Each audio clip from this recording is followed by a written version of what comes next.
Tony here, and today we're building the LEGO life-sized Captain Rex.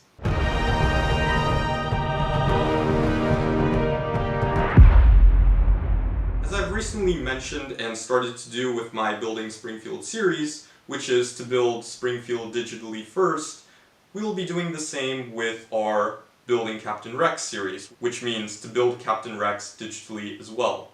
And to recap towards why I'm doing this, and I mentioned this last week, but basically the reason to why I'm building Captain Rex entirely digitally first would be because if I were to build the entire life-sized Captain Rex sculpture in real life here, this studio space will become his permanent home. And I know for a fact that this space right here isn't going to become my ultimate LEGO room, because it's just not big enough to where I can have all of the LEGO that I want to have in it. How would I take that sculpture and bring it with me into that ultimate LEGO room? It's not going to be very possible, because even if I were to take the sculpture and move it from point A of this LEGO room to point B, there is a pretty good likelihood that something on him is gonna break. Like, wherever I build him, it is best just to leave him there and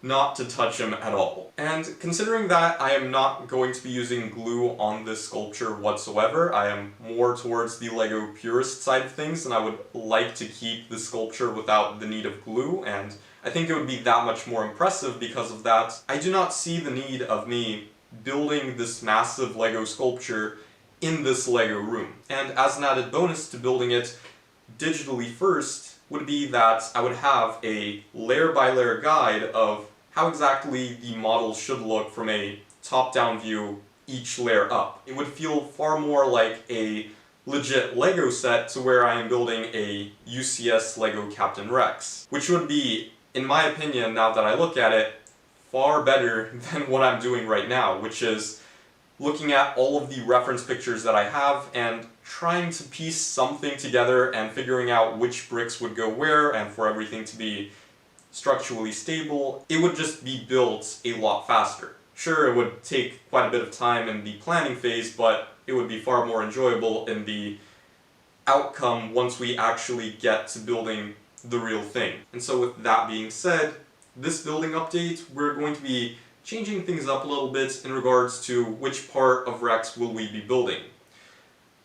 I don't think that any of us really want to continue to see a reconstruction of the feet all over again digitally, because we've seen that for 4 updates straight at this point, and I think we all want to see something new. And so instead, we will be working on Rex's lower body and then trying to build up as much height as possible from there on out. So with all of that being considered, let's get to the update. For this being the first digital update, we have gotten some solid progress. First of all, the outline of Captain Rex is coming together super nicely, like the silhouette of this figure, it's just coming together, and that makes me happy.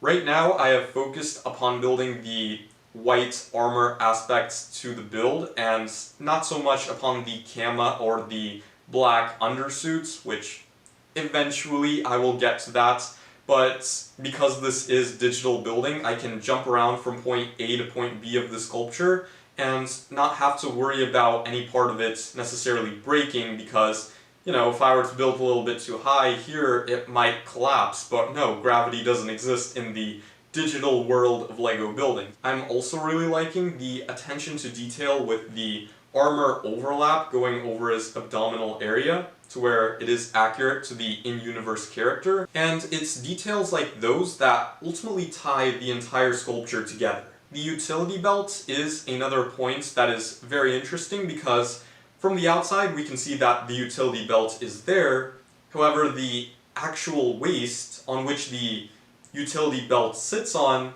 is missing. I will eventually go back in and add the waist into place. I just need a couple more pictures to exactly how does the waist look behind there. Yes, I'm very picky about all of the details being accurate, but regardless, that is something that I plan to go back in and fill in. Also, some of you may ask, how would I know how the waist looks like behind the utility belt?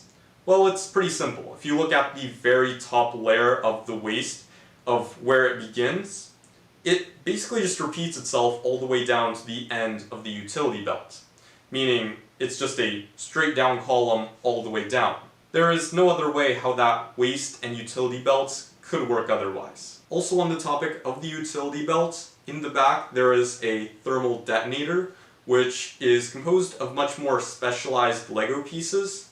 That just contrasts very nicely with the brick-built aesthetic throughout the remainder of the back of Captain Rex. Other than that, we are seeing Rex's left arm already form, which I was not expecting it to so soon, but now that I think about it, it does make sense because his left arm is connected over to his torso, and in turn that creates a much stronger connection for the 2 points, and overall you're now getting a much stronger build, but it also is accurate to what the sculpture looks like. Thank you all so much for watching, keep on building, and I'll catch you guys in the next one. Bye.